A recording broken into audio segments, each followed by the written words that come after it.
എല്ലാവർക്കും നമസ്കാരം. പഞ്ചായത്ത് തിരഞ്ഞെടുപ്പ് അടുത്തു.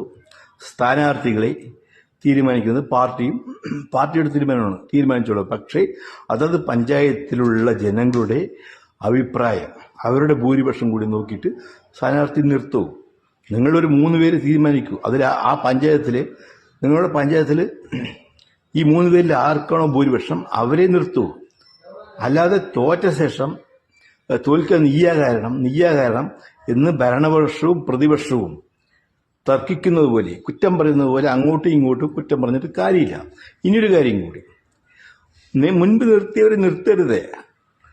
എല്ലാവർക്കും പാർട്ടിക്ക് വേണ്ടി പ്രവർത്തിക്കുന്ന എല്ലാവർക്കും ചാൻസ് കൊടുക്കൂ. എന്തിനീ നിർത്തിയവരെ നിർത്തണം? എക്സ്പീരിയൻസ് ഒക്കെ താനേ ഉണ്ടാകും. മുൻപ് നിർത്തിയവരും ആദ്യം നിർത്തുമ്പോൾ എക്സ്പീരിയൻസ് ഇല്ലല്ലോ. എൻ്റെ ഒരു അഭിപ്രായം പറഞ്ഞു എന്ന് മാത്രം, ഒരു ഉപദേശമില്ല. തെറ്റുണ്ടെങ്കിൽ ശ്രമിക്കണം.